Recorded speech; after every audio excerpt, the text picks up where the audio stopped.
G'day everyone.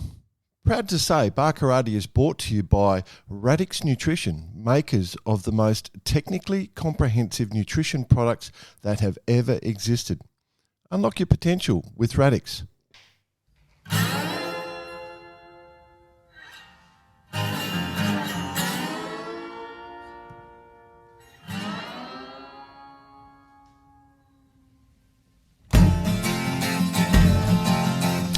G'day listeners, welcome to Barkarati the Sailing Podcast. My name's Jordan Spencer and it's that time of the week where we get to hang out with some really cool sailors, but of course I have to share the mic with my two idiot mates. So first off, let's welcome Mr. Brett Perry. Greetings, exalted one. Oh, I pushed the wrong button. Nope. Wrong one. Deja vu again. We do not know where BP is, and we've recorded later to allow for this. Let's get in the other bloke. He had a voice that could make a wolverine purr. Mr. Nick Bias, go on, get in. I'm just wondering if it's lesson learnt from us or the fact that we shouldn't be doing this on a Sunday morning if BP's involved. Yeah. But the only difference being we didn't get photos of inside pubs from him all last yesterday. night, no. So he could be missing. So if you're listening to this and you do come across BP down the Hamble River somewhere, just make sure he's okay. Just check in on him. So just ask him if everything's okay. You know, of course, I'm a bit worried about BP's mum with all these banter we've going on because she's probably genuinely concerned. Don't worry, she can't get hold of him either. No, that's bizarre. So Jill, don't worry. I bet he's just fine. Fine. I'm sure he is just fine, but mate, I've got one for you. Okay. So talk to me. Current location, top secret. Yep. Can't let anyone know. Okay. Sure. Apart from yesterday, I was at the golf club yesterday in countryside Italy and thought I'd just do a check-in. Yeah. Yeah, that kind of gives it away. Gives the location away. Yeah. So all your top, but Friday morning we finished in Sorrento. Mm-hmm. I go to pick up the hire car to travel through the countryside with my colleague Jared Wallace from Southern. The great Jared Wallace, lovely man. Lining up, and they wouldn't allow me to get a car because I didn't have an international license. Yes. Yeah, that's a rare I thing. had one years ago, and I'd never, ever used it. So never bothered keeping dramas. it? Yeah. Nah. Move to the next car place across the road. No dramas, sir. What do you want? I was like, just give us something small. Fiat 500. Beautiful. It's a dream. But a mini Ferrari. The Abarth version. Oh, yes. Like Yes. The full boy racer. I love it. Like it sounds crazy. It's got the turbo boost pressure sensor inside. So here, Jared and I, we slid into our white pants, drove through the Italian countryside. It's, being the full Aussie bogan with the V8 upbringing, to go into the Fiat 500 Abarth, with the little Rorty exhaust and across the Italian countryside. Your life's changed, boss. You've changed. Must be at least a 1.2 litre. But yeah, it's the Italian HSV, the Italian club sport. I love it. I love it. It's just so beautiful. I got such a great image, like you guys. They're always doing those travelogues, you get one bloke's, a journo and another one's a wine critique and they go through the countryside. You could be doing exactly that. I think we debated doing that on a couple of our journeys. So, yeah, but... Yeah, I think you're right. Well, you'll be pleased to know we didn't light up the golf course yesterday. So the golf career is not looking that good. But... no great loss. Be heading back down south in less than a week. So it's been a tour. The tour that keeps giving. Yeah, it'd be good to have you home. And we'll touch on some of the stuff that's been going on that you've been involved in later on in the episode. I do want to bring up, we've had so many emails. God, we've had some emails, and there's so much passion about bringing the sport back to life, boys. And one thing that's come across my desk, I want to do it now rather than wait for emails and letters and stuff, is I've got the Fin Fair magazine this week, for every good fin sailor. So an actual physical magazine. A physical magazine. I'm holding the paper in my hand. It's a bloody good thing, like I was reading through it and I'm just going, this is pretty good, because there's all this technique stuff in there. There's reports on races. Like it's what magazines used to be like, and then it goes I see one issue with it, though, Jordan Spencer. Yeah. You're not reading it on an iPad where you can actually expand the text so all the old blokes that sail fins can read it properly. I'll come back to that. I'll come back.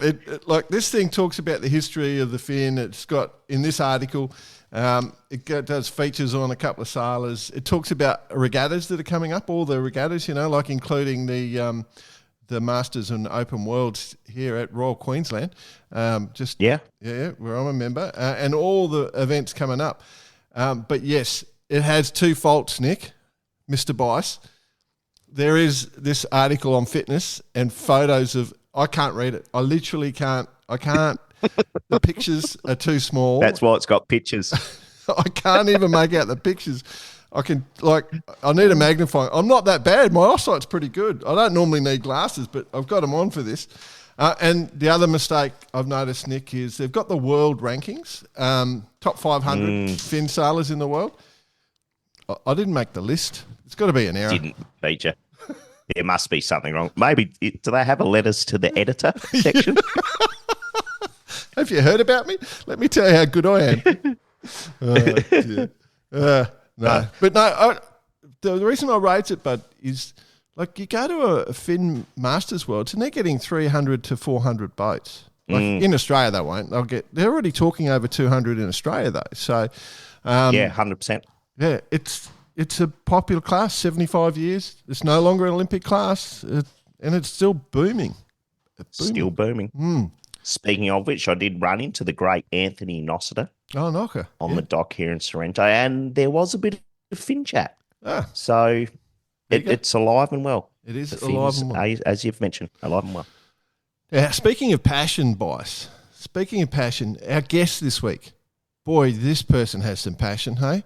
Wow. Yeah. It's amazing, isn't it? This is an amazing discussion. We've done it. BP was involved. We don't know. I think he's emotionally charged. He can't. He's still wrecked from this one. So this guest has spent the last 3 years building a campaign to become the first person to complete a single-handed circumnavigation of the Arctic Circle. She wants to raise awareness of the challenges the Arctic is facing due to the effects of global warming on the polar north, and is raising funds for Polar Bear International and Ocean Conservancy. So two charities working on that. And so it's an amazing effort. It's an amazing story, and it's not far from going if visas can be organised by the US of all places. It could be going in the next few weeks. So we wanted to have a quick chat. So we reached out and we got her on the show. So please welcome to Bar Karate, Ella Hibbert. Ella, welcome to Bar Karate. I've got to ask the obvious question. Do you feel the cold? No, not as much as normal people, apparently. Most definitely. Well, I can say I definitely do. This is meant to be summer here where we are. I'm just down the road from you, and there's been there was a bit of summer the other day, but that's disappeared, isn't it? Well, yesterday I was still out in shorts and a t-shirt yesterday. So. Well, you're probably used to it, yeah. Acclimatising. Yeah, I should be out in a bikini when it starts raining, just getting used to it. What about, this is an amazing thing, like the first time sailing around the Arctic Circle, circumnavigation. Did the idea come from wanting to do something extreme, or did the idea come from the concern about what's happening in the Arctic and, the support for polar bears and that? Which was the gestation period area? Yeah, it came, before it was an idea of circumnavigation, it was an idea to transit the Northwest Passage because of my own sort of personal fascination with the Arctic. And the more I've gotten into sailing and the more I've learned about the Arctic, the more those two things have sort of come together. And then the more I looked into getting ready for a Northwest Passage, the more I started to realise about Arctic sea ice decline, and then started to think that surely it must be possible now to actually be able to make it the whole way around. So it kind of just kept growing and growing from there, really. So we can... And from your research prior to, well, I'm guessing in the the last years. What's been the history of people being able to do this? Yeah, so obviously, sort of 100 years ago, it still wasn't feasible in the slightest. And since, in 2012, the first sailboat transited the Northwest Passage. And since then, it's been done by hundreds of private pleasure crafts. It's been done from east to west, from west to east, both in a single season. It's been rowed as well. So it's evidently becoming more and more accessible. And then the side of the Arctic that's less known about is the Russian sort of side, the Kara Seas and the Laptev Seas. And the Russian Hydromet Office have actually confirmed to me that in September, every year for the last 10 years, both the Kara and the Laptev Seas have been navigable by ships, not including icebreakers. So that's really what I'm going to go out there and try and prove, hopefully, and sort of showcase. Wow, it sounds just incredible, because it's global warming that's created this opportunity to do this. So it's really bad, but you're just going to prove how bad it is by being able to do it. I guess that's the gist of what you plan to do. Is that right? Yeah, absolutely. I've been giving some talks about the campaign and stuff to yacht clubs and a school out in France where I grew up, and one of the things I don't hang on much when I'm giving talks is the fact that it'll be sort of a world first. And someone at Hillhead Sailing Club brought me up on that when I gave a talk there a couple of weeks ago. He said, "Why aren't we talking about this more? About you setting a record." And I guess for me, it's because setting it as a record would be such an incredibly bittersweet thing to actually achieve. Don't necessarily tell my sponsors this, but part of me hopes that I do get stuck somewhere and can't make it the whole way around, because if I can, then it's just testament to how quickly we are losing the Arctic. So it's always been an environmental awareness campaign at its core rather than an attempt at a world first, if you see what I mean. What's the research you've done in regards to the areas that have just recently opened up to be navigable? The Russian side, have you learned a lot about what's going on through that region and time frames and all that sort of stuff? Because it still does ice over, I'm assuming. Yeah, it still absolutely ices over. In all honesty, the Russian side was the bit that it was the hardest to find the information for, because there's not a lot of boats, private pleasure crafts, that have done that. So part of what I did was chatted to Russians currently in Russia who have sailed those waters for the last sort of 20 odd years. On icebreakers and things like that. And then they put me in touch with the Russian Hydromet Office and chatted to them about their figures and their data. And then the National Sea and Ice Institute have obviously been publishing their records for the last couple of decades as well. So it's been about going to find that info, but timeline wise, the main months really for getting through there for me to be able to pull this off is going to be between sort of mid-August to end of September, and by October, November again it starts icing up again. And one of the things to consider with the ice routing for this expedition is I don't think a lot of people realize that you've got to think of Arctic sea ice as like a float, all joined together, all moving around on the wind and the currents. So there is the possibility in any summer that the wind and the currents push that towards a coastline, and that it be less navigable, or that it pushes it away again. And that's how the Northwest Passage has become more open over the last few years, is boats that have been in there that thought they might be getting stuck have had a lucky bit of wind blow the ice away from them again and being able to push through. So yeah, lots of research being done still and having been done over the last few years. So before we speak about all your equipment and stuff, who have you spoken to people that have done the Northwest Passage on whether it's sailing or power? Yeah, I've actually been speaking to the members of the Ocean Cruising Club and the Arctic Club as well. So I've been chatting to people like Bob Shepton and boats that have been up there before. There's a YouTuber you guys probably know of, Eric Andera, who does his trips around the other sort of side of it, if you like, from Norway and stuff as well. But yeah, no, I've been trying to. I've been reading a lot of books as well. Any book from any boat that's been up there that I could get my hands on. So for the listeners, we're all used to looking at a map of the world or a chart of the world on a flat laid out, I guess, a Mercator projection. So what you want to do is go and have a look at the Arctic Circle. Just Google Arctic Circle and look down and actually see what you're looking at, because there's a lot of landmass there. It's a lot closer together than you think. Which way would you go? Are you going to go clockwise, anti-clockwise? So which way? I'm going to go clockwise. So I'm going to start point will be on the latitude of 6.5 degrees north of the Arctic Circle between Norway and Iceland. And then I'll go over northern Iceland and down to southern Greenland and go that way around. Mm. Okay. Yeah, copy. So will you go to the south of Greenland or do you go over the top? It is southern Greenland, so that is the only section of the circumnavigation I'll drop below, if you like, the technical latitude of the Arctic Circle. Yep. But it is still considered Arctic waters because northern Greenland has never been transited by a boat, and where the currents bring the ice down sort of the eastern coast of Greenland, it is still icebergy around southern Greenland. So although technically that could be a hiccup on whether Guinness allow it to be qualified as circumnav or not, that is the route that we'll take.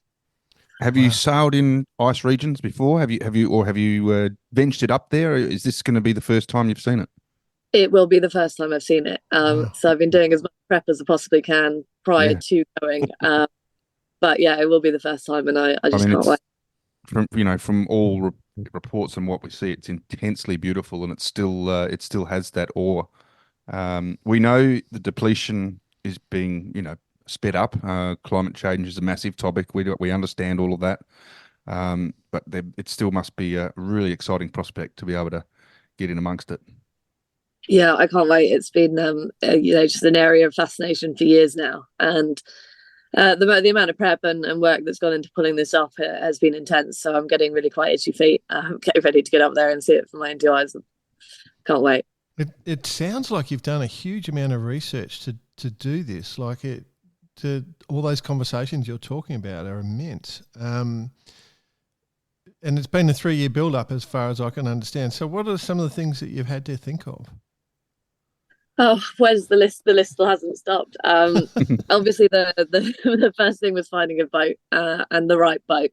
So I decided that the 4 main requirements I had for a boat were that it be made of steel, that it have a doghouse for steering inside, which is where I'm chatting to you guys from at the moment, yep. That it be a ketch for ease of handling alone, and that it be under 40 feet, again, for ease of handling alone and fast sort of manoeuvring, fast as possible out of the way of things.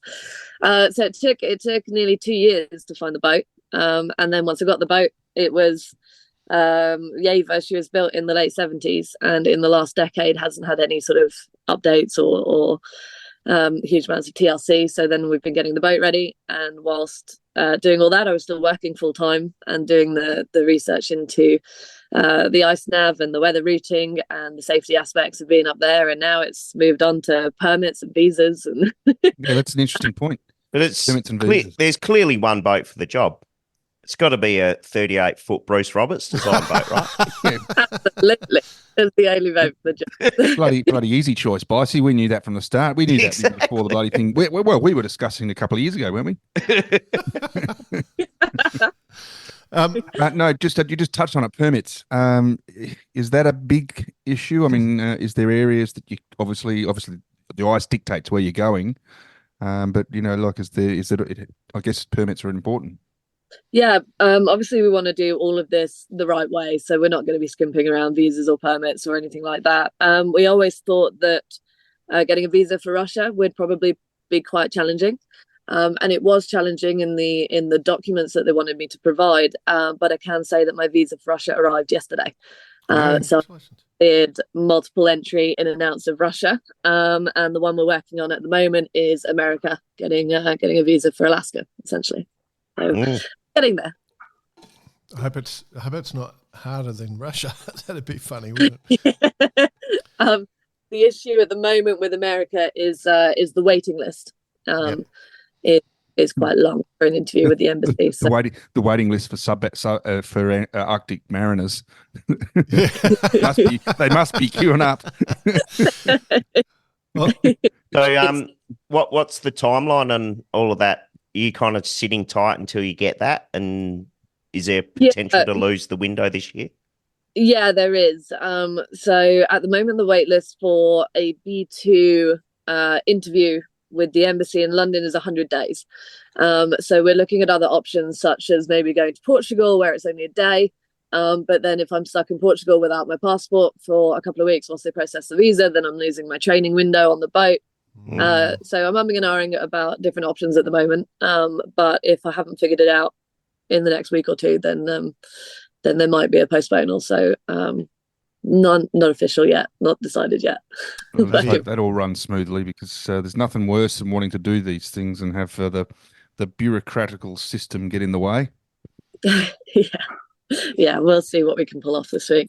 So in the best world, everything happens for you.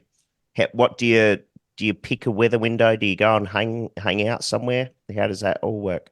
Yeah, so if we do get all the permits we're trying to achieve, then I would be leaving towards the end of June this year, and trying to get essentially towards the Northwest Passage for early August.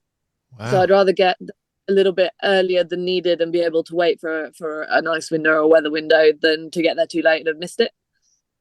So I'd spend the month of July getting up into the Arctic and around Iceland and Greenland, and then wait for the Northwest Passage to open up, which is normally sometime in the first couple of weeks of August. And then I'd have to get through the Northwest Passage and over the top of Alaska by the end of August, and into Russian waters by September to be able to complete the Kara and the Laptev Seas throughout the month of September, and then be north of Scandinavia in early October, making my way home from there.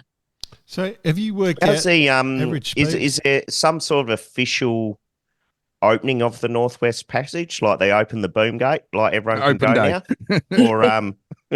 or it's at your own peril? It's kind of at your own peril, but there are ways of getting ice reading info from the Canadian Coast Guard up there and stuff like that. And this year there's something around, I think, 25, 26 boats that are all going to be trying to do it from east to west. So there'll be a lot of people sharing info about the routing, but it's not like a start line, off you go kind of thing. Le Mans start from the coffee shop. Are you in touch with those people? I mean, there must be is there a communication channel between you all? Yeah, there's actually a Facebook page and an email chain. So that's good to know that there'll be some other people up there. Yeah, we'll get hold of all that information towards the end of the show. But what about the weather conditions? Obviously, you would have to have your finger on the pulse with that. What are we expecting? Yeah, honestly, a full range of almost anything you could expect. So the Northwest Passage is renowned for being foggy and lacking in wind. And then Russia's actually looking like the area where the sailing's going to be the nicest. It's looking quite lovely, sort of, your typical 15 to 20 knots cruising sort of weather. But then I am conscious of the fact that I'm going to be coming back down Scandinavia into the North Sea in October, and could get quite fruity for my trip home from the Arctic as well. So prepping for all of it. I've got brand new sails on the boat from Jeckells that are all made from recycled bottle tops, but they've done a mizzen, a main, and a genoa. And then I've got a spare genoa, 2 spare mains, a spare mizzen, 2 storm jibs, and just lots of options with the sails that we've got to have a varied sort of sail plan and be ready for those different conditions as well. Have you worked out like an average boat speed you need to stick to make your timings? Yeah, to make the timings, I've worked my routing off of 4 knots average with 2 hours stationary a day, in the hopes that will all average out by the time I've been slowed down by ice or sped up by better conditions. I mean, Yeva had a nice place to anchor and do a bit of, I had Yeva out the other day on a training sail in about 15 gusting 20 with a reef in every sail. She did 7.5, but she's not fully weighed down yet either. So I think 4 knots average is sensible. I'll just highlight for the listeners who are listening to this, ellainthearctic.co.uk is the website, and there's all sorts of stuff on there, including it shows a picture of the boat, and it shows about the support for the Ocean Conservancy and the Polar Bears International, and it shows the Arctic Circle. There's quite a bit of detail on there. So just if you want to see that, I just thought I'd tell you now in case you want to look at that while you're listening. How Bicey said you found the only boat, and BP said you guys they'd worked it out a year or two ago for you. Had you consider, like with Sail GP next year, they'll be going with titanium foils. Have you considered just getting a foiling boat and racing around? And no, I haven't considered it, to be honest with you. It's not a speed record. I'm very interested about the sort of conservation side of work, so I can do the plastic samplings that we're going to be able to do.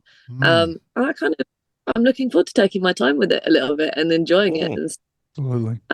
Some scientists are estimating that the Arctic could be entirely ice-free in the summer times as early as 2045, which means I could do this as a circumnav around the ice age 27 or 28, and before I'm 50, I could sail a straight line from Scotland to China, nearly across the top of the world. So, I'm looking forward to taking my time to actually enjoy it and see it. Wow. It's a pretty scary thought on many aspects. I mean, the amount of melting is going on is huge, and obviously there's other things that you'll be looking at, pollution and all that sort of thing, because it's not just about the ice. There's a lot of things going on around the world. Are you doing some sort of work with that? Because there must be pockets of plastic and Yeah, absolutely. So the campaign's been endorsed by the Scientific Exploration Society, and I'm working with the International Seakeeper Society and the National Oceanography Centre in Southampton to do microplastic surveying. So I'll be picking up water samples from sort of pre-approved locations as I go around and bringing those back to Southampton with me so that they can study them in their microplastic studies they're doing at the moment. Well, that'd be interesting to hear more about that, wouldn't it? Yeah, I'm actually going to go and meet them on the 17th of June, meet the scientists that are running the programme and find out how the equipment works and leave there with the equipment to take back to the boat, essentially. I love it. Obviously, that during the Volvo Ocean Race, there was a lot of that work done going through the Southern Ocean. So what you will collect will add to that sort of map of the world. It was quite surprising, the data. I think there was only 2 spots where the Volvo boats went where there was no microplastics. So I'll be very interested to see what comes out of the Arctic Circle. Well, what blew my mind when I was down in the subantarctics on the southernmost island, the entire western shore was covered in plastic bottles, and this is in 1996. And it was literally every square centimetre was plastic. Yeah, crazy. Terrific. I did some conservation work out in Borneo on an island called Pom Pom Island, rebuilding coral reefs that have been destroyed through blast fishing as a diver out there. And we did beach cleans every week. We'd walk around the island, and the beach on the far side ended up with, I think we did 52 kilos of plastic and waste in one pickup. And we did that weekly, so it was just quite harrowing to see, really. With Yuva, when you got this boat, so as you said, it's been around for a while, the 70s steel boat. When you bought it, how was the conversation with the person you're buying it from? Did you say what you're going to do with it? Yeah, I did. So funnily enough, Yuva wasn't actually for sale when I found her. And the only reason that I did find her where she was is because I was running a sailing course with some students, and I'd taken them to that marina on a night sail. So we got in there relatively late, and we ended up walking past Yuva. She was on our dock on the way to dinner. And I basically said to the students, I'll catch you up because I'm going to just stand here and have a bit more of a look at this boat. And so I went to the marina office in the morning before we left, and I said, would you give the owner my email address? And if he wants to sell her, then he can reach out. And he did. He emailed me the next day and said, why don't you come and have a look at the inside? And if you still like her then we can chat about surveys and that sort of thing. So we set all that up, and I had her surveyed a couple of months later. And I told the owner what the plans were, and he'd bought this boat to go high latitude sailing in himself. But unfortunately, he'd had some health issues and hadn't sailed for sort of 6-7 years by that point. And Yuva had just been sitting in Port Solent Marina that whole time. So he sort of gave me his number that he wanted for the boat, and it wasn't a number that I had. So I asked him whether he'd let me pay off the cost of the boat monthly, sort of like mortgage payments. And he didn't. He said originally that he put her on the market. So I set up a crowdfund page, and he put her on the market. And in the time that she didn't sell on the market, I raised enough money through the crowdfund page to put down a 20% deposit on the boat. And that was enough to convince him to let me pay him off the rest monthly. So then my problem was that I couldn't afford on the sailing instructor's salary the boat fees and the mooring fees. Huge commitment. I mean, congrats to you. Yeah. I mean, buying a boat at 27. I mean, Bice, you had the VB Express. I mean, that was pretty. Well, we can't forget the VB Express. VB Express, Ella, that's another story. You'll have to. I think there's a couple of discussions about the VB Express throughout our podcast. But owning a boat at that age is a huge thing. Yeah, it was. I've kind of always felt that I'd probably own a boat before I owned a house, but I didn't quite realize it would be this one. So I needed somewhere to put her essentially, and that's how I got my first ever sponsors, Boatfolk. I said to them, would you support me in this expedition that I'm doing by hosting the boat? And they said, we can't host a boat or promise a berth for a boat that you haven't bought yet. And I said, I can't buy the boat if I haven't got somewhere to put it. So they said if I didn't mind which chicken and the egg, eh? That they'd put me somewhere. So that's what we did, and then I started paying over off myself. So which is why I kept working quite for the first couple of years of getting this off the ground. Oh, so awesome.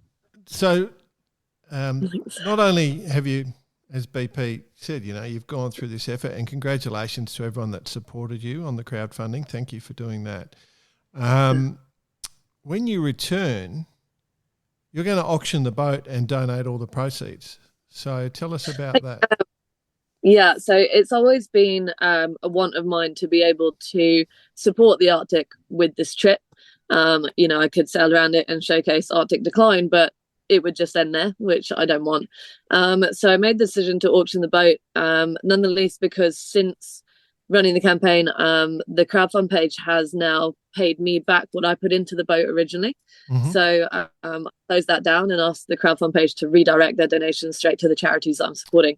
But I wanted to be able to do something for the protection of the Arctic, and I'm not a politician, and I'm not going to be the person sat at the table changing legislation or improving anything officially, if you like.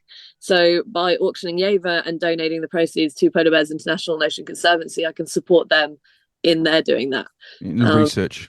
Yeah, exactly. So that's always been sort of the plan from the get-go.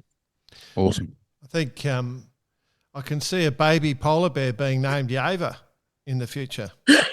I've actually got a necklace of one. There's a artist called Kim. Her website's Kim Styles Jewelry, and she's based on the Isle of Wight. And she started making these polar bear pendants and donating some of the profits from that to the campaign as well. Oh, great! Wow. Get that information as well a bit later on. Yeah. Polar bears. Let's talk about polar bears. What do you have you learned a lot about polar bears in your research? Yeah, I've learned that if one wanted to get on the boat, it probably would. Oh wow! Polar bears, bit of a cuddle, nice and warm. Yeah, I've come to learn that they're the only land mammal that can stand on their hind legs and look a fully grown bull elephant dead in the eye. Wow. So they're way bigger than people think they are. And Yaver's freeboard is only a meter off the water. So I've been putting some guard wire netting up just to keep me inboard. But everyone keeps joking that it's my polar bear prevention netting. I love it. Well, joke aside, it is. I don't know if it's a serious prospect, but it would not be a fun experience. No, it would not. So obviously, the idea is to observe them from a very safe distance. But if one is starting to make a move towards me, then pop the engine on and just keep going and get away from it that way. We've also, the amount of prep that we've done thinking about this kind of thing. So Yaver's doghouse has got 360 sort of massive windows. My dad was down a few weeks ago building a storage space like shelving in the bow cabin, which he's made out of sort of marine plywood. And the way that he set up the shelves on the starboard side in there is that there's just a couple of latches to pull one off, and then I can use it to replace one of the windows should a bear try and get through a window kind of thing. So yeah, there's been a lot of thought to it. But let's go positive. Let's talk about polar bears on a positive note rather than. I want to No, give. I've got a little. staying here. I got a little saying. I remember in the back of my head a little saying about bears, BP, and I've just looked it up while we're talking. If it's black, fight back. If it's brown, lie down. If it's white, say goodnight. Well, that's not a very nice thing to say. I think it's important that that polar bears be brought up in this, because they are one of the animals the most at risk when losing the sea ice. You know, that is their home, their habitat. That's how they hunt. That's where they reproduce. And the more that we're losing sea ice, the closer to human civilization polar bears are getting. I mean, you can't even leave a town in Svalbard unless you've got a gun license. You know what I mean? And they are being pushed closer and closer to human civilization, which we need to make sure that we chat about them in an educational sense, in that we don't want people getting the wrong impression of bears and causing, you know, for there to be more conflict between bears and people as they do move closer to our civilizations. And it's our fault that that's happening. Oh, absolutely. I was just about to say that, you know, this is a sped up evolutionary situation. I mean, the bears are having to live on land more. They're having to change what they eat. They're having to do a bunch of stuff. You know, that's the issue at hand, and that's probably what you're trying to get out there. Yeah, absolutely. And I just can't wait to see one in the wild. You know, where they belong. So yeah, looking forward to it. Are you a photographer at all? Like, will you be snapping off photographs? Yeah, I've not been, but I am learning. So I've actually signed a contract, you might have seen briefly on the website, with a company called Ocean Films Limited, and we're going to be making hopefully a bit of a documentary about all of this. So they're going to be fitting the boat up with fixed cameras, but I've already been given a DSLR with a few different lenses and a drone, and currently learning how to use all of those properly, so that I can record as much as I can. That would be a huge thing to actually release a documentary. I think it would be a really cool ending for the whole thing, and something that lasts forever. You know. Yeah, hopefully. The title partner that are taking care of me in the boat, Capital.com, are also helping the documentary team get that off the ground as well. So it's quite an exciting work in progress, that one. They started filming the day that Yeva got moved to the shipyard in January, right, and around for any sort of major event since. So it's starting. Yeah, there's quite a few sailing photographers that listen to Barkarati, so you'll probably get a few reach out and offer you even just tips, you know, like on. So that would be great. Yeah, any tips or advice that come from anyone listening to this would be amazing. You never know what you don't know, right? You never know what you don't know. It's and you know, like, just the reason I asked about photography is the lighting and the imagery you'll be able to collect will be quite, you know, it'll be powerful, I guess, is what I'm thinking. What concerns do you have?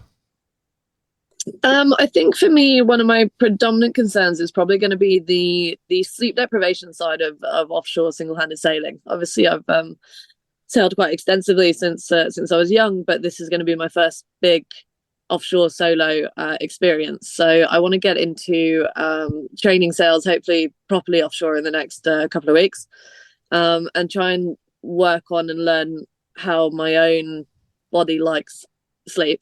And then I think, obviously, the ice navigation, it sort of goes without saying, there's only so much training you can do for ice nav without actually being there. So I've been over to the Maritime Skills Academy in Portsmouth, and they have a Polar Code training course there, and you also get to sit in a simulator that simulates being in a bridge of a ship using radar for ice nav and that sort of thing. And I learned about how to tell from the underside of the color of a cloud whether it's over ice or open water, and you know, ice densities and the Canadian egg model and all this sort of info. But there's only so much you can actually prep before you go and see it for yourself. So I think those are probably my main two worries. Are you but challenges I'm looking forward to as well.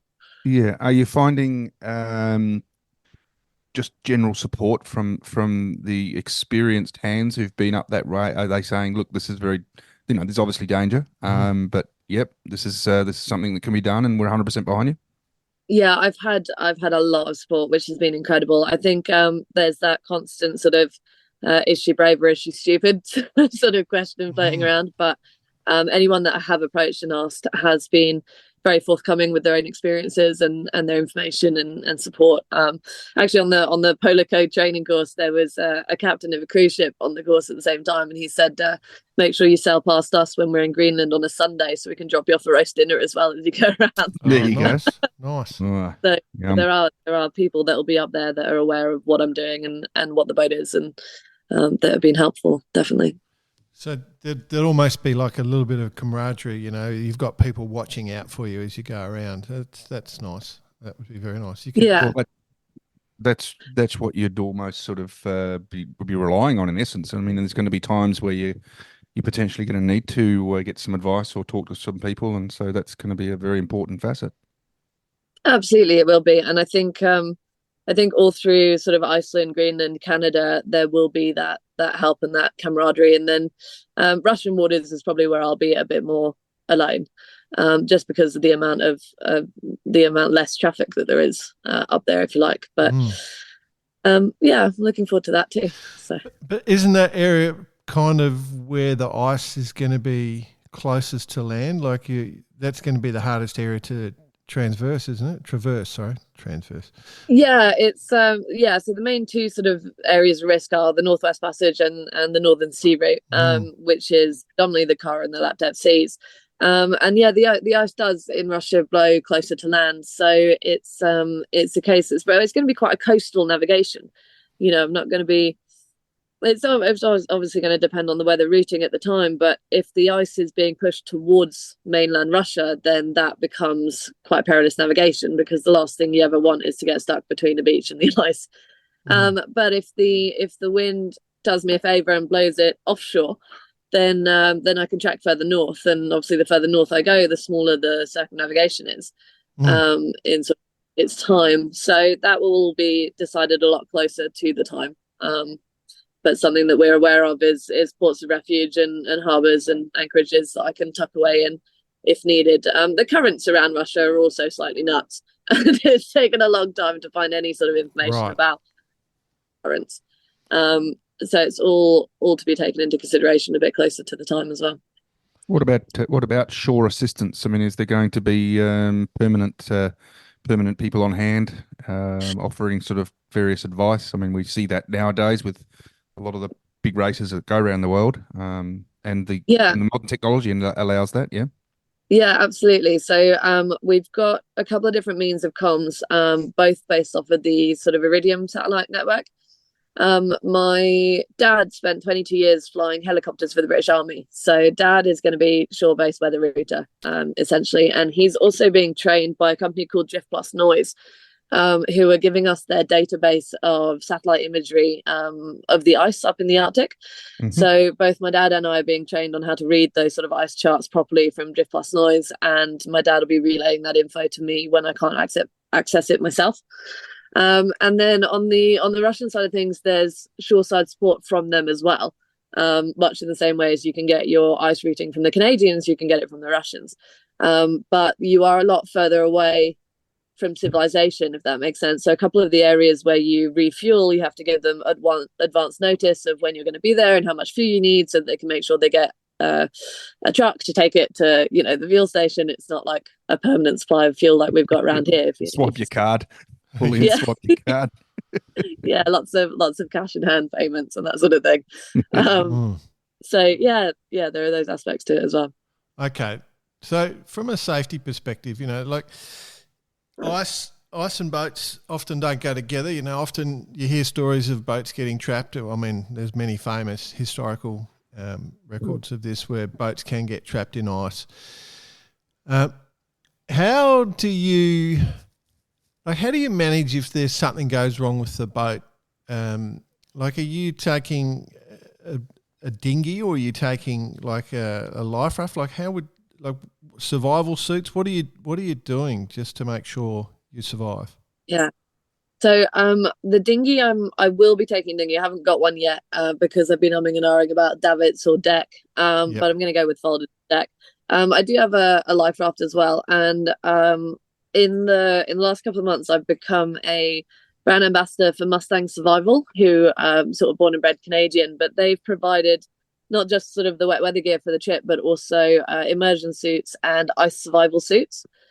Yep. So the plan would be to get in the life raft in an immersion suit and then get changed into the ice survival suit and be able to physically, with sort of crampons on boots and stuff, get the raft onto a large enough ice floe to sit out of the water. Yep.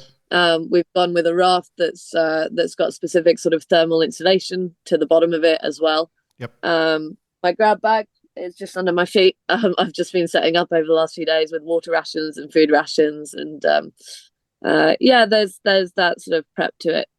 The sat phones, obviously, we've got the Yellow Brick satellite tracker on the boat, which does your SMS and email satcoms. But the reason we're taking another Iridium is so that I've got a portable sat phone as well that can come with me. So yes to all of the above, essentially. Well, I mean, it's not something you want to think about, but it's something you have to think about. I mean, there's no question that this is going to require a lot of planning. Yeah. We've got to plan for the worst and then not let it happen. Yeah, exactly. But so one thing you've mentioned a few supporters there. To me, the number of supporters you've mentioned, I think you've got 20 sponsors. That is an endorsement that people are interested in what you're doing. You know, like companies always want to be associated with positive. Do you feel like, do you feel any pressure from that, or are they just like really strongly behind you and helping in many ways?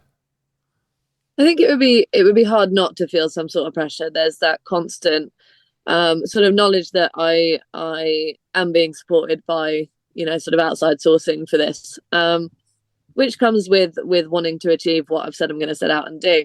Yeah. But on the other hand, there is a huge amount of support, and I've spoken to my title partners, capital.com, about the visa sort of setbacks and won't I make America this year, and he said, listen, if you don't, go to the Arctic anyway, use the Russian visa that you do have, go train, go explore, go do your microplastic sampling this year, and we'll do the full circumnav next year. So there is that unwavering sort of support that whether it's this summer or next, we can do it and pull it off. It's fantastic. One other question, obviously, from our discussion before the interview, you've started listening to Barkarati, so you've got quite a back catalogue there. Are you concerned that you'll have so much fun listening to Barkarati you'll just want to draw the sail out and just stay out there? 260 days. I was going to say, how mmany hours of podcast do you think you've done so far?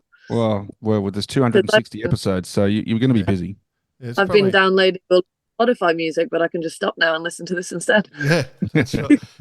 You've probably got 450 hours out there somewhere. I was thinking about it the other day. It's crazy. But anyway. I'll just go around it twice, then we'll be fine. Yeah. But that's a good point. I mean, obviously there's a lot of time alone, and you're going to be, obviously at times it can get quite long. And what's your plan there? You like a bit of music, or you play an instrument, or because I'm a guitarist. And I'd have my guitars there for sure. I can't play any instrument to save my life. Never could, never will. But I love to draw. I love to paint, and I love to draw. So nice. I've got one of those tablets now that does all of sort of the art on the tablet as well, which is pretty cool. So mainly music and painting, but I think I've got to remember to prioritize sleep in periods of downtime. So it'll be, sleep first, paint second. But yeah. What a nice life. Sleep first, paint second. It is a nice Sounds life. too easy. Do you, like when you started out as a kid with the whole sailing thing, was this something that you had as an idea at a young age, or you just love sailing? Not the Arctic Circumnavigation, no. I love sailing. My dad sort of chucked me in a dinghy when I was about 5 on the reservoir up in Ipswich, but it was more to just keep me out of trouble during my school holidays than anything else. And then we moved to the south of France when I was 8. So I sort of predominantly grew up out there. And when we were out there, Dad had a Moody 40, which we used to do sort of Marseille around Corsica on and that sort of thing. But again, it was just a school holiday sailing. And then I gave up sailing for quite a long time to pursue my other passion, which was equestrianism. and actually moved to Australia and managed racing stables out in Australia for a while. And then I moved to Germany and worked for an Olympic dressage rider there. And then eventually injury caught me up, and I found my way back onto boats by going down the super yacht deckhand dive master route. And the more I spent on super yachts, the more I realised that I hated super yachts. And just welcome to my world. with anything in that sort of world and lifestyle. So I found my way back to sailing because diving really ignited my passion again for being on the ocean. So I did comp crew to yachtmaster out in the Canary Islands, and then a couple of months after that I did my cruising instructor course, and that's when I really started to feel like I'd found something I could do for the rest of my life, was being an instructor. And teaching. So a year after that, I got my yachtmaster instructor, became one of the youngest women in the history of the RYA, essentially, to hold a YMI. And it was during the yachtmaster, the CI, and the YMI courses that I started really dreaming this up, and then committed to making it happen a few years ago. Well, congrats to you. Thank you. It's a big undertaking. We're a little bit scared for you.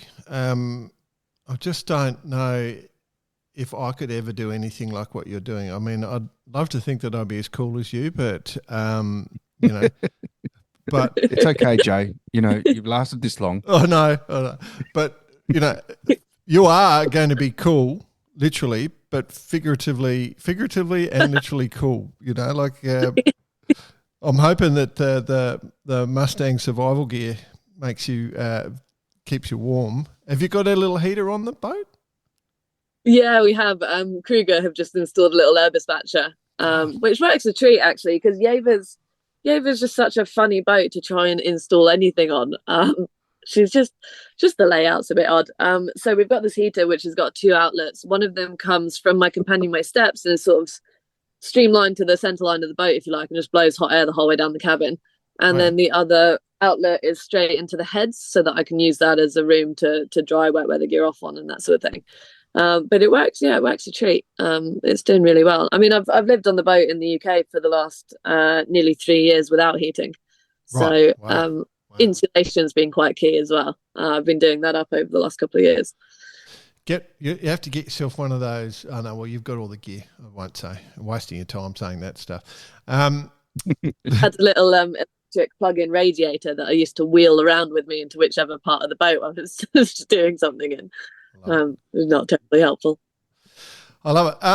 I guess we're sort of coming to the end of our time. The only thing I do want to say is, if anybody wants to reach out to you, because they don't. Let's hope everything goes well, and I don't know what the equivalent of the Department of Foreign Affairs is in the UK, but I'd probably reach out to them and get them to lobby the US on your behalf. It might speed the process up. But if anyone does want to reach out and contribute or help or just follow you, what's the best way to stay in touch? So you can reach out through any of the social media pages that are all under the name Ella in the Arctic. Or on the website, you'll find my email address as well. That's these checked daily. So yeah, email or social media would be fab.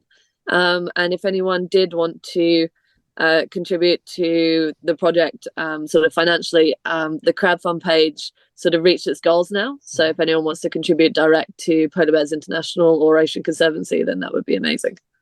Yeah, beautiful. So not trying to make profit out of this, just trying to help. I love it. That's you got a kind heart, that's for sure.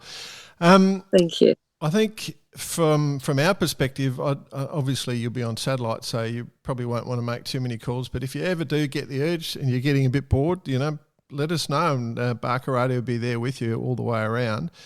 I love that. Yeah. Hopefully we won't be too annoying for you, but that'd be cool, wouldn't it? To have a bit of a live cross. Yeah. Maybe another episode or something like that. Yeah, absolutely. And when I get back and it's all said and done, then we could do a follow-up as well. Yeah. Take a recording device to see. Like, I'm sure the polar bears will make some noise out there. You'd be able to pick up some pretty interesting noise, I reckon. I'd love to hear it. I reckon it'd be quite good. Yeah. Someone was telling me the other day that icebergs sing. So yeah. I can't wait to hear all of that. Yeah. Oh, cool. All right, Ella. best of luck and lots of love from us three little Aussies. Normally we don't hope for the Poms to do too well, but in this case, we're right behind you. Thank you so much. But there's always awesome. love. Good luck and stay safe. Cheers.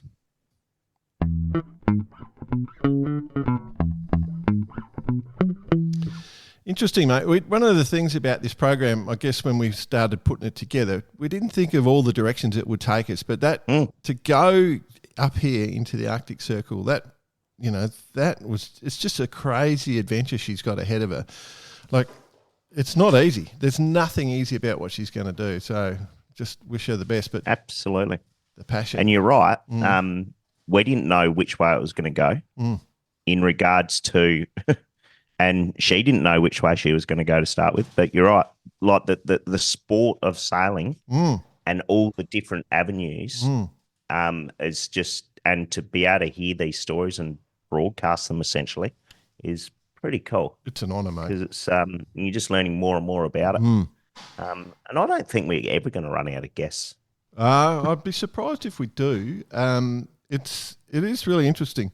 I've actually got an idea for a once-a-month episode that might change the whole game for everyone. I think people are going to love it. It's occurred to me during the week. I'll run it past you after the show. Cool. Yeah, it'll be really good. One for the guests, one for the listeners. All right, moving on. I do want to say, and we said it there, just best of luck for Ella, and hopefully the US can quickly get onto her visa and make sure that this happens this year, and away she goes. And congratulations to Ella also for getting so many of her sponsors' names on the show. She did very well. We don't have any issue with people plugging their sponsors at all. We encourage it, and she nailed it. So, and I'm pretty sure this show will probably make it to Sleepy Joe. So pull your finger out, get her across, make this happen. Well, I think the rumour I've heard, Sleepy Joe has taken on the Radix Nutrition, mate, because it's a simple way to improve your daily nutrition, saving you time and effort, and you can focus on your goals of running the United States. The United States of America? Yeah. And of course, Ella, she can take this with her because she's got the breakfast, the meals, the protein, the smoothies. It's a great way to really look after yourself in tough and extreme conditions. It's faster, simpler, and healthier. And if you want to jump on board and grab some Redix, just go to their website, use Barkarati as the discount code, and get a discount on us. How smooth was that transition? Oh, beautiful. It's like you're on a Segway just riding down the path. I love it. All right, my friend, club events. We've got a few little ones. I just want to remind, I've gone a bit local today because I didn't get many contributions. So I initially went local and then I went hunting. Just a reminder, this coming weekend, the Wivenhoe Dam, the Brisbane Valley Sailing Club are putting on their marathon, which I might try and stick my head down if I get a chance. I've got a few things lined up for the weekend, but if I do get a chance, I'll get down there. One thing that is lined up for the weekend is the Women's Keelboat Regatta at Mooloolaba. So that's Friday, Saturday, Sunday coming, 31 May to 2 June. If you want to go along and have a bit of a watch, you can watch it. It's a stadium racing right on the river in front of everyone. You can have a beer and watch the racing, have a nice meal and watch the racing. It is on the wharf there. It'll be perfectly aligned. So that'll be a good one. Another reminder, our friends from Southport Yacht Club have got the Gold Coast Mackay Yacht Race coming up 1st of August.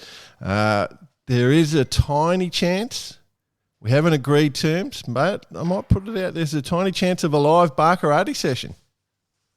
The conversation is happening. We'll see. Oh. We'll see. Exciting. And then the other one I do want to mention is the Voiles d'Antibes. You'd be all across this one, wouldn't you, bud? Oh, you know me and my Euro trips. La Voile Antibes. I just wanted to bring it up because it's been going since '96, and it's every year in the first week of June. It marks the opening of the Mediterranean circuit for traditional yachts and the meter classes. Yes. So we love this shit. So there's divisions for boats before the 50s, boats built before the 76, and then all the metre classes and America's Cup boats and 12 metres and the whole thing. So, I mean, there's some beautiful boats. You're hanging out in the middle of Europe, having a grand old time, Bice, and you could probably testify that there's some beautiful boats floating around there. You had the Swan, I think, that Swan that 100%, but it's a little harder, this little junket, to get on because there's not many carbon rigs kicking around this place. Yeah, for you. I'll tell you what is kicking around. Every man and his dog wearing white shorts, white shirt, like traditional sense. They've all got their Leatherman attached to them by some bit of string with a monkey's fist or some Turk's head or something wrapped in it. Yes. But it is super cool to see. They are unbelievable looking boats. And if you get a chance to check them out, if you're in the region or online, definitely worth it. Cool. If we go to the Jack Lloyd Listener of the Week, it's presented by our friends at Vicobia. And remember, it's normally a $200 voucher for the Listener of the Month.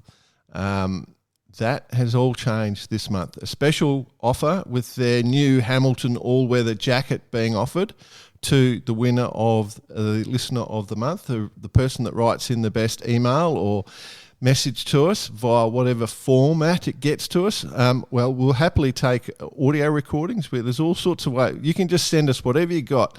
But it's a $300 value all-weather, snazzy, fancy, top-of-the-range ocean jacket. Very nice, very cool. You could actually wear it roaming around the Med, looking right in the midst of. Yeah, you'd be shiny. You'd fit right in. You'd fit right in. You'd be shiny. Absolutely. Right. Okay. So who have we got? Well, first off, this is for you, Dave Harris. He sent an email. When are the hoodies for the normal-sized human beings coming out? And have we got any updates? Good question. Dave, so our art man, I'm waiting on him to get the text. We've got the hoodies. Oh, yeah, we have got we've got the hoodies. We just need to get the actual font so it kind of fits within our branding guidelines that we can get off to the printers. As soon as that's done. Did you just say our branding guidelines? Yeah, that might be a little bit of a stretch of the truth, but no, we're just waiting on our art guy to send that through, and then we're off. The hoodie's there, ready to go. I love it. So, I love it. Yep. Okay. So that's a cool one. That is a very cool one. Another one is we got quite a long and detailed email that came in from Chris McCoy. Chris just went through a whole bunch of talking. He got back into sailing at a mature age, basically. I don't want to read it. Chris, I apologise. I'm not going to read your email. There's so much in there, and people are sick of me reading out emails.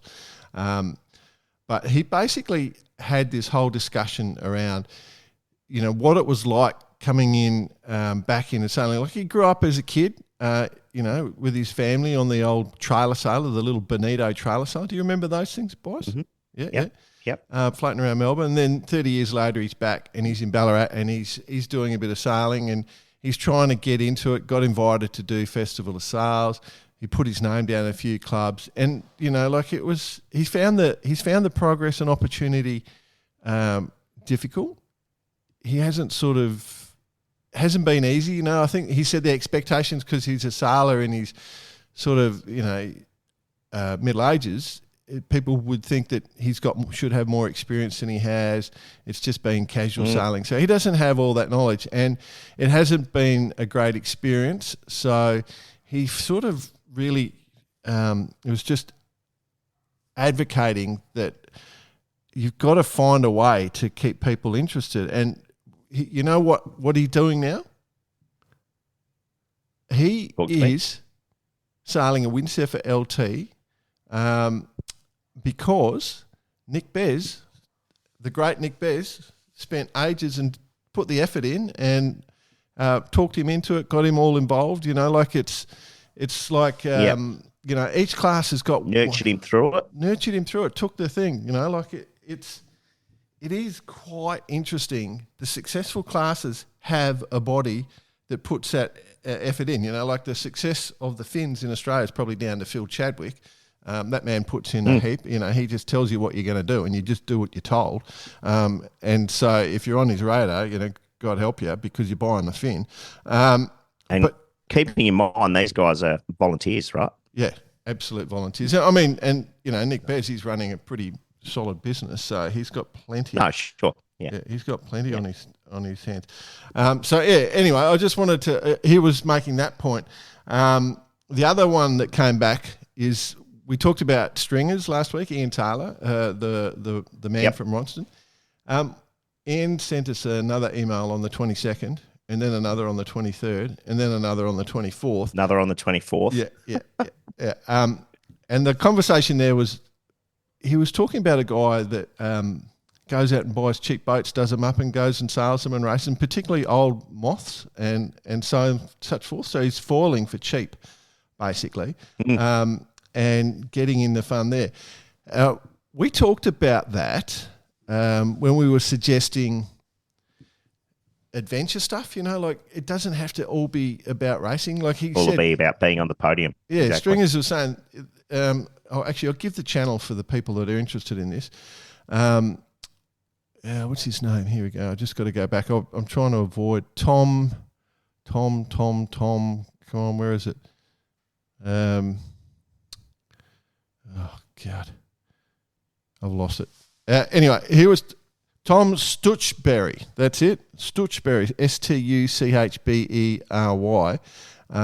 And there's a YouTube channel that it shows some of his exploits. So if you look at Tom Stuchberry, you could probably find out what's going on there. But, I think we addressed this. The point I was making, we addressed this. We're trying to do lots of different things and lots of adventures and so forth. And yeah, absolutely. Just people on the water, Jay. That's what it's about. Well, doesn't matter what you're doing it in or exactly. on. Just on the water. Just go. Now, I had my brain really racked this weekend because the Sanctuary Cove Boat Show is on on the Gold Coast. Well, you didn't know what to buy? Yeah, Palm Beach, Grand Banks, Riviera. You are spot on, my friend. There was maybe 8 boats what I call boats there, and then there was about 1 billion stink boats. Like there was 8 yachts. Maybe there was one little trailer sailor there, a retro-looking thing, looked like it come from the US. And then there literally were thousands and thousands and thousands of powerboats and equipment dedicated to powerboats. And I'm sitting there going, there's people out there that are happy to spend a fortune to get on the water. Like buying a powerboat's not cheap, and there was nothing cheap in the show at all. And I'm sitting there going, we've got a communication problem. Like these people aren't trying to race. They're buying boats hand over fist. They're not going racing. Lifestyle. Yeah. Be on the water. Be on the water. Yeah. A few of them are murdering fish, I assume, but, Yeah. But what you're trying to say is the Barcarati Express wouldn't fit in that well out there? Well, it doesn't matter. Like, I don't know why we need to.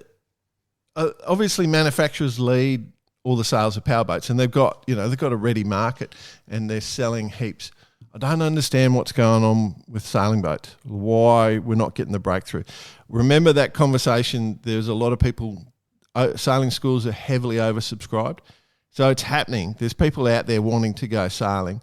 I will be honest, I was sitting on a boat. I was looking pretty heavily at a boat, and I was listening to people saying that they want to spend $1 million to buy this boat, and that was a sailing boat. I'll plug it, a Seawind 1170. I was sitting on that, and old Brent he'll probably be listening, or his crew. Mike Reese. Mike, how are you, mate? It was good fun chatting. They're signing people up. But they're just not going racing. So I don't know. It's happening. People are out getting on the water. It's just, and I think there's money out there. It's just getting the millions of kids to do it. It's sailing. Exactly. You can't just turn on the key and go with sailing, can you? You got to. No, that's right. Yeah, there's some complexities involved. Yeah. So maybe that's the other one. I don't know if you caught that email from our number one. We've got number 1 and number 2 listeners come in this week. Denise. As in Shafe and Denise. Did you see? Yeah. So with all the croc banter, Well, Denise, all I've got to say is welcome to my world. But basically, go for it. You go. Basically, given the Crocs bullshit that I chat about, Denise has mentioned it to a few of her mates, and now her Instagram just gets absolutely piled in with Crocs. Something about Crocs. Could be a Crocs bed, a Crocs waffle, Croc hat, Croc sunglasses, anything. But basically, welcome to my world. But I won't tell you what algorithms have done to the rest of the topics I see on Instagram. We'll save that for another one. Oh dear. But I mean, that is one of the problems of listening to Barkarati. You get if you do embrace some of the crap we talk about, then your phone picks up and away it comes. Anyway. And then Schaefer with Ministry of Sailing and the rescue swimming. Remember, if you do want to learn about Man Overboard, we do suggest jumping on and having a look at Ministry of Sailing and their rescue swimming program, doing it on a Cape 31. He was sending some photos through, doing a bit of the training sessions off a Cape 31. Like, that sort of seems sacrilege, doesn't it? Like, it's like taking your Ferrari and practice reverse parking. As opposed to a handbrake he's sliding in. Yeah. But no, keep them coming in, everyone. We love getting an email, cheers@barkarati.com. Well, apparently, for a bit of a laugh or a bit of info or a bit of banter. My brother is a classic example of a bloke that disappeared from sailing in his teens and's come back 30 odd years later. You've probably bumped into him as you are the commode door of his yacht club. Ooh. Have you bumped into my brother down there? Well, I haven't been there for about 6 months, so yeah. But he apparently he reckons he's got the record in the police force for going through a set of tyres the quickest, because he was the master of the handbrake turn. He reckons. So yeah, we're just doing handbrakies. I just thought I'd dob him in just in case. Oh dear. Anyway, I'm probably in trouble now.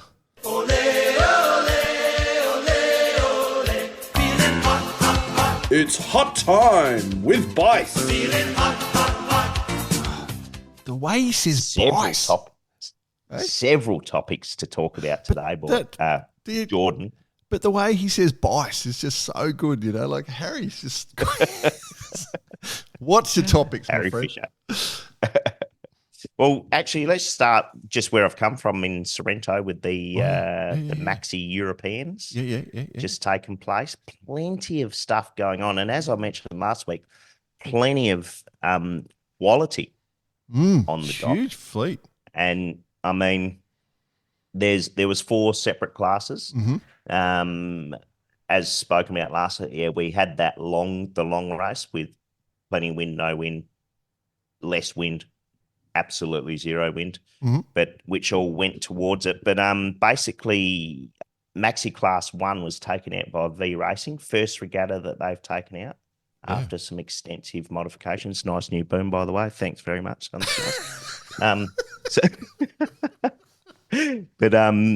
So V Racing took it out, Bullet second, Galatasaray third, and Magic Carpet fourth. I almost said something else there. But that'll be coming further down.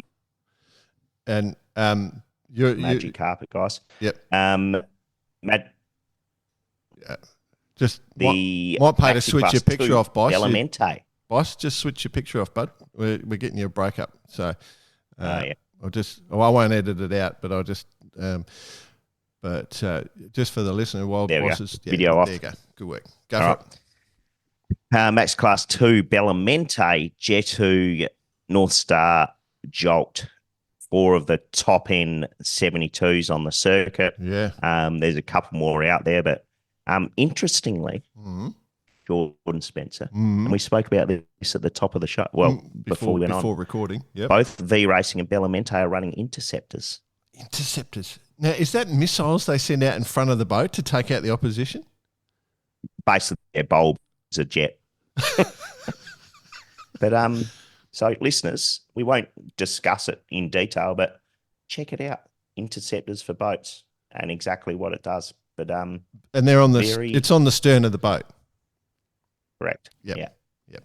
which essentially, from my understanding, falsifies the length of the boat to make the boat seem longer than it is. So amazing. Interesting stuff going on. And, you know, all the teams, extensive mods throughout the winter. So it's good to see some the work and, well, most of the work, really. Yeah. You know, boats with water ballast and lengthening and shortening and all sorts of stuff going on. So it's all alive and well. The maxi class the Swiss Army knife class? Like, they're just all the things that they get. People in maxis love cutting them up, don't they? Not necessarily the Swiss Army knife as in wild oats with about 1,000 things pointing out the bottom of it. Yeah. But definitely from modifying for performance and playing around with their rating 100%. Amazing. So, yeah, cool. Super cool. All right. Let's go across the Atlantic. Spoke about it last week, but has the reverse curse just become the ultimate reverse? Could this be the biggest reverse curse in history? It's in regards to the Worrell 1000? Unbelievable. We had the boys, which is now complete.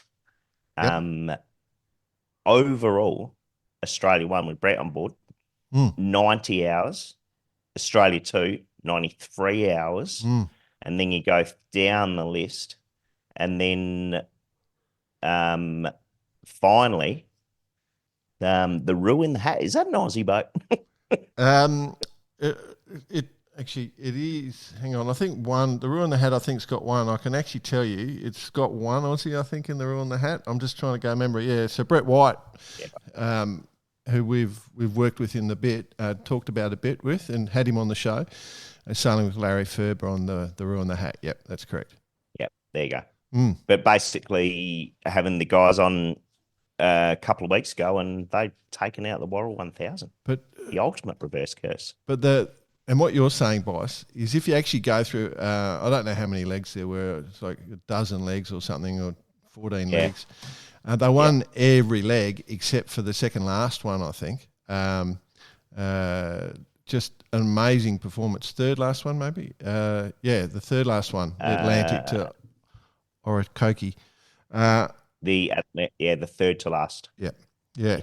What amazing performance. Congratulations. So that was a pretty impressive performance because, as Bicey said, we had him on the show, or we had Brett on the show a couple of weeks ago, and, you know, they're racing on a Windrush Edge, which Brett's designed and built. He's sailing with Max Putman, who he's been sailing with for many years. So, and they did all the training. And there is a few little things, a few little pictures of some unique ideas that they're trying and experimenting. And I did get a bit of grief from Grant Rollison on the interview where we didn't dig in deep enough. Copy. Rollo likes to put the boot into me, but he also likes to give secrets away. Anyway. There you go. All right. Moving on.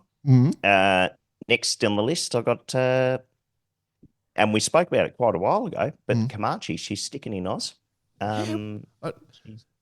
So it's going to be around for this year's Hobart. But the thing the reason I put that in the run sheet, it's suddenly news. Like, it's all the media places have had it out this week. I mean, get with the times for crying out loud, media. You mentioned it months ago. So, but that's, I mean, everyone would have seen that by now, but that's going to be gracing out with us with their presence. We'll have to go for a yacht, boss. Now that with the current ownership, surely they're going to take us for a sail. Absolutely. Let's head back to the US. Let's go to New York quickly. We got the New York Vendée starting in a few days' time. After their race across the Atlantic. They recently just had the speed trials. Now, could this be an issue with our sport, Jordan Spencer? We announce all this stuff about the speed trials taking place, get all the people come down to the wharf, down to the dock, and then there's no wind. And no wind. And basically, someone going for a run along the waterfront there is going faster than the boats. Don't get me wrong. If it's windy, it would be super impressive. But, you know, everyone turns up, all these great expectations. Not much breeze. Not much breeze. Worth noting, Yep. Cole Brower was there, recent superstar via social media with specifically what she has done and how she documented it all, being, sailing solo around the world, with a desire to do the 2028 Vendée Globe. Wow. Which was Gee, quite... The amount of coverage that person has generated is phenomenal, and I'd be surprised if she can't get a sponsor. I'd be stunned if she can't get a sponsor. They'd be fighting over her, I reckon. Yeah. Yeah.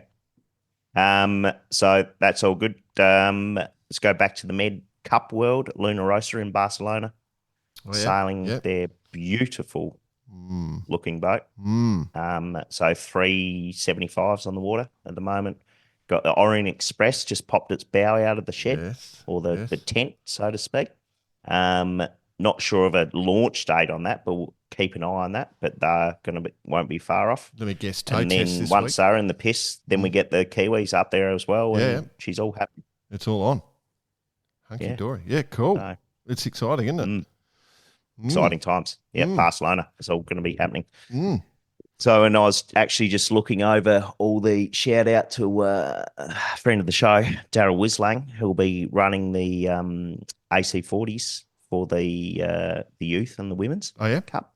On your respect. So just having a look through all the program, it's all coming together with all the cup stuff, the trials, the Louis Vuitton, the finals, the youth, the women's, then of course the actual cup itself. So busy times. Yeah, very cool. Very, very cool. Anything else for you, my friend? Nothing apart from BP's trying to text us at the moment. Get stuffed. And we're kind of ignoring him. So Jill, just so you know, your son's all right. Yeah. But we're still not sure where he is. J70 Euros, mate. They just finished. I just wanted to I was having a look at the results. Congratulations to the Catapult team from the US for winning. So this is the Euros in the J70s, and they're a really good competitive little class. And to highlight it, 11 races. The winning team had a 10, a 21, a 38, 11, 7, a 7, a 10, a 43, a 5, a 12, and a 5. To win with that in your scorecard means that is a deadly serious regatta. So J70s are getting full bore. Yeah. Amazing scorecard. Like I was looking at it going, well, you always see wins, but that's hardcore. There's no domination in that one. Absolutely. Yeah. So keep our eyes on that one. The other one I wanted to sort of quickly bring up, mate, is our mates, our plural. It's not our mates, our friends at Ocean Slab. The Slab. Ocean's Lab, have announced that they're going to go for the ocean race. They're going to focus in on the ocean race. So Phil was on the episode a little while ago. I can't remember how long ago now, but he was part of the show, and we put a lot into this boat, and then we came up with the idea that the boat's name is Ocean Slab. He took it with good humour, but of course it's Ocean's Lab with the full hydrogen power package and fuel cells. I think they're chasing a naming rights sponsor for the ocean race. More than happy to plug that for him and see if he can get there. He's a very clever man. He's a pretty decent human being, so certainly worth having a look in. And if you are looking to go down that green path genuinely, then they're producing it. You remember, I think he was trying to qualify for the Vendée, but had an issue on his qualification. The bowsprit issue. Yep. Yeah. And he couldn't, so he didn't get his qualification. So he's refocused, and it'll be a full 3-year build-up program. So you'll get plenty of coverage. But the Ocean Slab. I know a few billionaires that might be interested simply because they're trying to dive into the hydrogen thing at the moment. But yeah, that's it. There you go. Sponsorship manager Jordan Spencer. Let's not even get started there, mate. You remember we've had some bad experiences. Yeah. Right, that's the show, bud. BP's missed it. Nice, mate. BP, you've done it again. We at least get him to crack out the guitar. Great for listening. Just we've got plenty on. But remember, if you are got plenty on yourself and you want to stay healthy, jump on to Radix Nutrition, get it on board, use Barker80 as a discount code and get a discount on us and enjoy your week. Remember, to get your entries in this week, you can entries, your emails, your contact, your messages, get them to us this week because we'll probably be judging the listener of the month for that jacket. Yes. Next week. Next weekend. All right, mate. Good to speak. Nice, mate. See you later. Yeah.